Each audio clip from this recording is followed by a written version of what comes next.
नमस्कार, आप देख रहे हैं आज तक। आपके साथ मैं हूं सईद अंसारी। हम लगातार बने हुए गुजरात की बड़ी खबर पर। बस अब से कुछ ही देर बाद गुजरात के मुख्यमंत्री के नाम पर मोहर लगेगी, यानी कि ऐलान होगा। बीजेपी के अहमदाबाद दफ्तर कमलम में महत्वपूर्ण बैठक हो रही है। बस अब से कुछ ही देर पहले कोर कमेटी की बैठक खत्म हुई है। प्रहलाद जोशी और नरेंद्र सिंह तोमर, जो कि पर्यवेक्षक के तौर पर पहुंचे हैं, उन्होंने कोर कमेटी के साथ बैठक खत्म करके अब विधायकों के साथ बैठक करने वो जा रहे हैं। ये कोर कमेटी की बैठक कुछ ही देर पहले जो हुई थी विधायक दल की, उसकी तस्वीरें हम आपको दिखा रहे हैं। 4 बजे तक नए मुख्यमंत्री का नाम हो सकता है। गांधीनगर के बीजेपी दफ्तर कमलम में ये बैठक लगातार चल रही है। सभी बीजेपी के विधायकों के साथ बैठक में नरेंद्र सिंह तोमर, तरुण चुघ मौजूद हैं। कुल 6 नेता मुख्यमंत्री पद की रेस में हैं। डिप्टी सीएम नितिन पटेल के घर की सुरक्षा कड़ी कर दी है। सबसे आगे वही चल रहे हैं। नितिन पटेल ने कहा भी है कि नाम जो घर घर में पहचाना जाए वही मुख्यमंत्री बनना चाहिए। गांधीनगर पहुंचने के बाद नरेंद्र सिंह तोमर ने कहा कि विधायकों पार्टी नेताओं से चर्चा करके फैसला करेंगे। 6 दावेदार रेस में हैं। रणछोड़ फल्दू नए दावेदार के रूप में सामने आकर और तेजी से आगे बढ़ रहे हैं। यानी कि गुजरात में इस समय बीजेपी के दफ्तर में जबरदस्त हलचल है और सभी की निगाहें न सिर्फ गुजरात बल्कि पूरे देश में इस बात पर टिकी हुई है कि गुजरात का नया मुख्यमंत्री कौन होगा। मोहर लगने वाली है केंद्रीय मंत्री नरेंद्र सिंह तोमर, पार्टी के महासचिव तरुण चुघ दोनों, और साथ ही साथ प्रहलाद जोशी भी पर्यवेक्षक के रूप में यहां पर मौजूद हैं। कोर कमेटी के साथ इन लोगों ने मुलाकात कर ली है।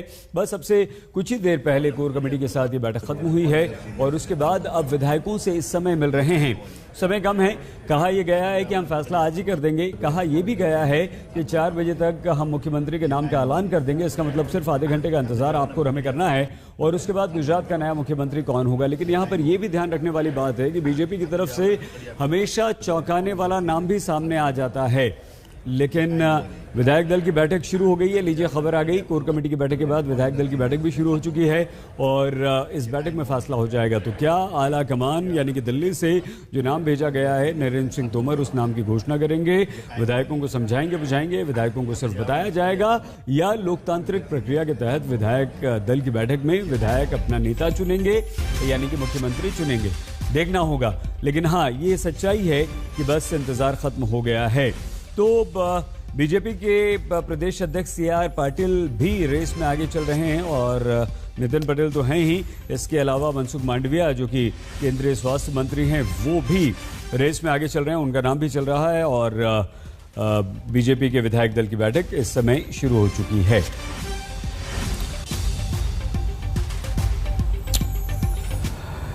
तो इस खबर पर तो हमारी नजर बनी हुई है। जैसे ही नाम का ऐलान होता है हम आपको लिए चलेंगे। लेकिन पंजशीर की दीवार तालिबान से फुल वॉर, आइए देखते हैं।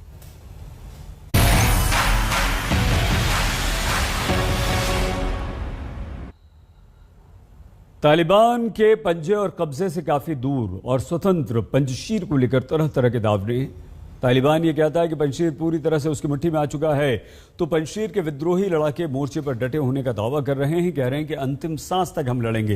हालांकि इस बात के पूरे संकेत हैं कि पंजशीर की स्थिति बहुत बुरी है, ठीक बिल्कुल नहीं है। लेकिन विद्रोही गुट तालिबान के विरुद्ध आखिरी दीवार बनकर अंतिम सांस तक डटे रहने का दावा कर रहा है। जिहादियों की मुट्ठी में पूरा अफगानिस्तान, पंजशीर में जारी विद्रोह का घमासान, आखिरी इस गढ़ में घुसा तालिबान, आखिरी सांस तक लड़ेगा अफगान। पंजशीर की घेराबंदी किए हुए तालिबान को 1 हफ्ते से ज्यादा का वक्त हो गया है, लेकिन अभी भी उसका सफेद झंडा पंजशीर की मुश्किल चोटियों से दूर है। तालिबान रोजाना पंजशीर को लेकर कोई न कोई नया दावा करता है, लेकिन विद्रोही लड़ाके तस्वीरों और वीडियो से उनके दावों का दम निकाल देते हैं। विद्रोही कमांडर मुनीब अमीरी ने पंजशीर की घाटियों में गश्त लगाते हुए ये ताज़ा तस्वीरें जारी कर फिर से यही संदेश भेजा है कि उनकी धरती अभी उनकी है। हालांकि पंजशीर की कितनी जमीन उनके पास बची है और कितनी तालिबान के कब्जे में चली गई, इसको लेकर कोई पुख्ता जानकारी नहीं है। लेकिन पंजशीर से आ रही खबरें इस बात का इशारा कर रही हैं कि हफ्तों के कत्लेआम के बाद तालिबान अपनी खूनी साजिश में कामयाब हो रहा है।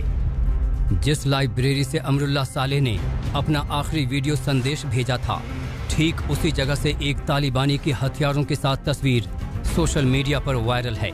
अगर ये सच है तो इसका मतलब ये है कि अमरुल्लाह सालेह पंजशीर से जा चुके हैं। लेकिन विद्रोहियों का दावा है कि पंजशीर में तालिबान के खिलाफ जंग अभी जारी है और उनके नेता पंजशीर में ही हैं। His Excellency Commander Ahmad Massoud, the leader of the National Resistance Front, is currently inside Afghanistan. He's in an undisclosed location. He's in a safe location, but he's inside his country. He's besides his people, and he'll never abandon them. Mr. Saleh as well. He's inside the country. बहरहाल इसमें कोई शक नहीं कि पंजशीर के अंदर तक तालिबान घुस चुका है। तालिबानियों ने पूर्व उपराष्ट्रपति अमरुल्लाह सालेह के बड़े भाई और विद्रोहियों के बड़े नेता रूहुल्ला अजीजी की गोली मारकर हत्या कर दी है। रूहुल्ला के परिवार ने अफगानी न्यूज एजेंसी से इस खबर की पुष्टि भी कर दी है। बड़े भाई रूहुल्ला की हत्या पर पूर्व उपराष्ट्रपति अमरुल्लाह सालेह भी अभी चुप हैं।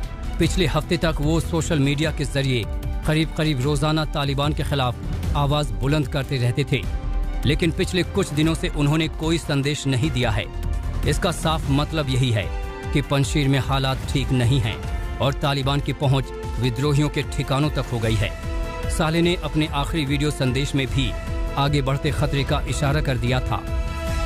The situation is difficult. We have been under invasion of the Taliban, their Al-Qaeda allies, terrorist groups from the region and beyond, as usual backed by the Pakistanis. We have held the ground, we have resisted.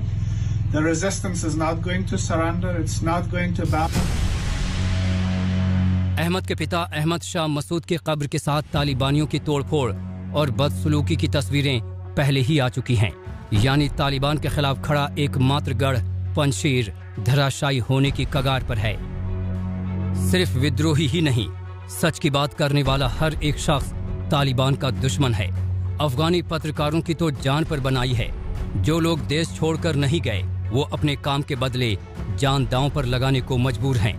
कई पत्रकारों को सिर्फ इस बात के लिए पीटा जा रहा है कि उनकी रिपोर्ट तालिबानियों के मन मुताबिक नहीं थी।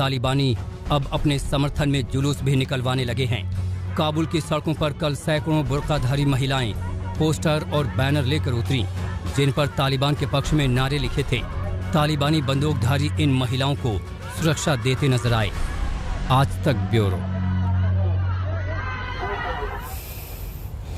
हम एक बार फिर से लौट रहे हैं गुजरात की खबर की तरफ, क्योंकि गुजरात में बीजेपी विधायक दल की बैठक इस वक्त शुरू हो चुकी है। मुख्यमंत्री के नाम का ऐलान इस विधायक दल की बैठक के बाद किया जाएगा। फैसला इस बैठक में होना है और केंद्रीय पर्यवेक्षक वहां पर मौजूद हैं। चुघ और तोमर दोनों इस बैठक में मौजूद हैं। साथ ही साथ ये खबर भी आ रही है कि प्रहलाद जोशी भी यहाँ पर इस बैठक में मौजूद है। थोड़ी देर पहले कोर कमेटी के साथ काफ़ी लंबी चर्चा के बाद अब ये विधायक दल के साथ बैठक हो रही है। सभी विधायक बीजेपी के पार्टी दफ्तर में यानी कि कमलम जिसका नाम दिया गया है उसमें मौजूद हैं और बस अब से कुछ ही देर बाद ऐलान भी कर दिया जाएगा।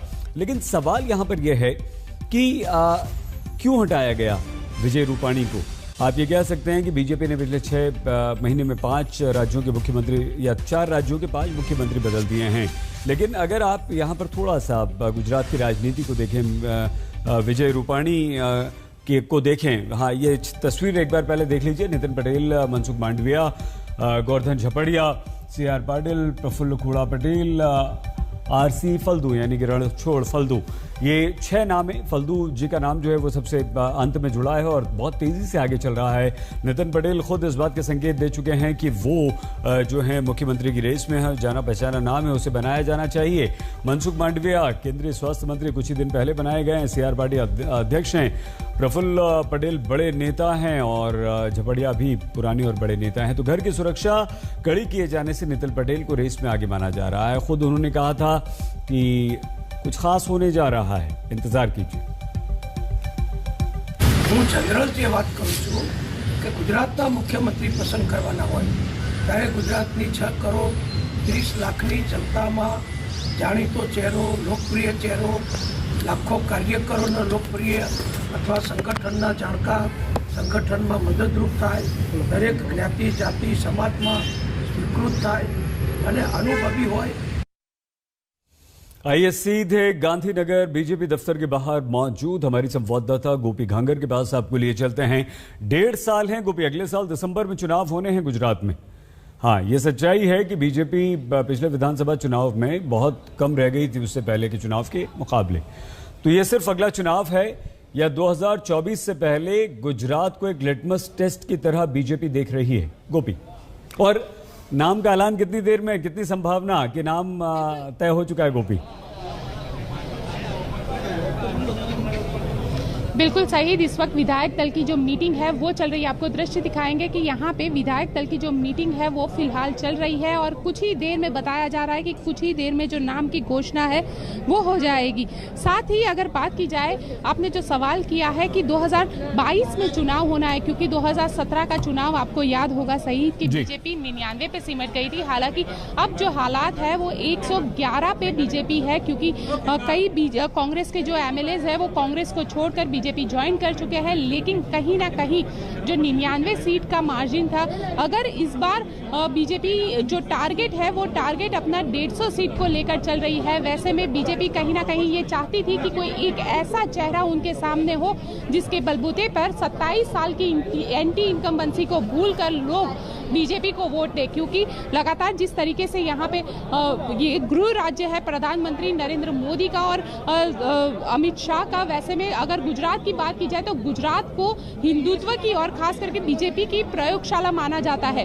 तो वैसे में गुजरात के अंदर अगर कहीं बदलाव या कुछ होता है तो उसका सीधा असर केंद्र में भी होता है और यही वजह है कि विजय रूपानी के चेहरे के दम पर बीजेपी नहीं जाना चाहती थी। लेकिन आपको बता दूं सही कि नितिन पटेल के नाम की जो चर्चा है वो भी ज्यादा हो रही और पिछले कुछ वक्त से हमने देखा है कि नितिन पटेल किस तरीके से पूरे चुनाव अपने जो पूरे भाषण है उसे हिंदुत्व की ओर आगे ले जा रहे थे। वो ये कह रहे थे कि अगर इस देश में, क्योंकि उनके जो भाषण थे वो काफी महत्वपूर्ण थे, जब उन्होंने ये कहा कि अगर देश में हिंदुत्व लघुमती में आ जाते हैं तो कानून संविधान जैसी चीजें नहीं रहेगी। यानी कहीं ना कहीं जो पूरे गुजरात की राजनीति है उसे हिंदुत्व की ओर ले जाने की प्रयास जो है वो बीजेपी कर रही है। और शायद यही वजह है कि आपको याद होगा कि 2002 के जब दंगे हुए गुजरात में, उसके बाद सबसे ज्यादा बहुमती सीट यानी 127 सीट के साथ उस वक्त 2002 में प्रधानमंत्री नरेंद्र मोदी गुजरात के मुख्यमंत्री बने थे उस वक्त।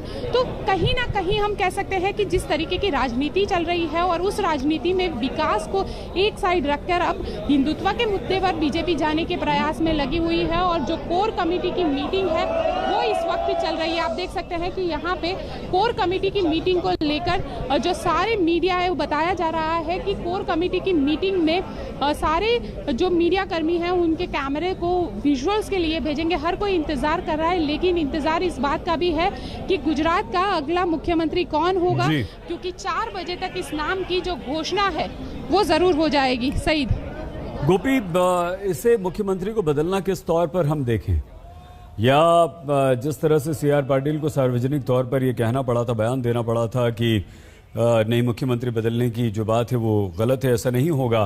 फिर एक चर्चा और गोपी शुरू हो गई थी, वो ये कि गुजरात में समय से पहले चुनाव करवा दी जाएंगे। तो इसे हम देखें कैसे? क्या ये विजय रूपाणी के प्रति गुजरात की नाराजगी थी या आलाकमान कोई और संदेश देना चाहता था? देखिए, विजय रूपाणी के लिए ये कहा जाता है कि उनका जो फेलियर है उनके अलग अलग, क्योंकि एक ये ज़रूर हम कह सकते हैं कि विजय रूपाणी काफ़ी अच्छे इंसान थे, लेकिन जिस तरीके की राजनीति के अंदर इस वक्त बीजेपी गुजर रही थी, क्योंकि गुजरात के अंदर कोरोना के बाद जो हालात बीजेपी के हुए थे, लगातार उन पे फेलियर का जो सिंबल लगाया जा रहा था, उसी चेहरे के साथ कहीं ना कहीं बीजेपी जो है वो मैदान 22 के चुनावी मैदान में उतरना नहीं चाहती पाती थी और शायद यही वजह थी कि लगातार बीजेपी जो है वो मुख्यमंत्री के चेहरे को लेकर सवाल खड़े कर रही थी। बीजेपी के सामने मुख्यमंत्री के चेहरे को लेकर सवाल खड़े हो रहे थे। अब जब मुख्यमंत्री विजय रूपाणी के जरिए इस्तीफा दिया गया है, उनका जो फेलियर है उसे कोविड को लेकर माना जा रहा है कि कोविड साथ ही जो दूसरे अगर कहे तो सरकार और संगठन के बीच में जो तालमेल ना होना, उसे भी एक प्रमुख वजह के तौर पर बताया जा रहा है। साथ ही जो अधिकारी थे, कहीं ना कहीं हमें जब से मुख्यमंत्री विजय रूपाणी बने थे तब से ये कुछ जो विधायक है वो लगातार ये शिकायत कर रहे थे कि मुख्यमंत्री विजय रूपाणी की जो अधिकारी है उनके सामने नहीं चलती है। इस तरीके की बातें भी सामने आया करती थी। तो अधिकारी राज ज्यादा हो गया था, ना कि सरकार का राज चल रहा था। तो यही वजह है कि अलग अलग वजहों की वजह से कहीं ना कहीं मुख्यमंत्री विजय रूपाणी को फेल माना जा रहा था और उनका जो इस्तीफा है वो लिया गया। 2022 के चुनाव के लिए हो सकता है कि ऐसा चेहरा सामने रखा जाए जिसके चेहरे के बलबूते पे बीजेपी 150 बिल्कुल ठीक है गोपी, समय थोड़ा सा कम है, ब्रेक लेना है इसलिए रोक रहे हैं आपको। बहुत सारे सवाल हैं जो हम गोपी से पूछेंगे, लेकिन बस कुछ ही पलों में, कुछ ही देर में घोषणा होने वाली है गुजरात के अगले मुख्यमंत्री की। आज तक की नजर इस पर बनी हुई है, आप देखते रहिए आज तक।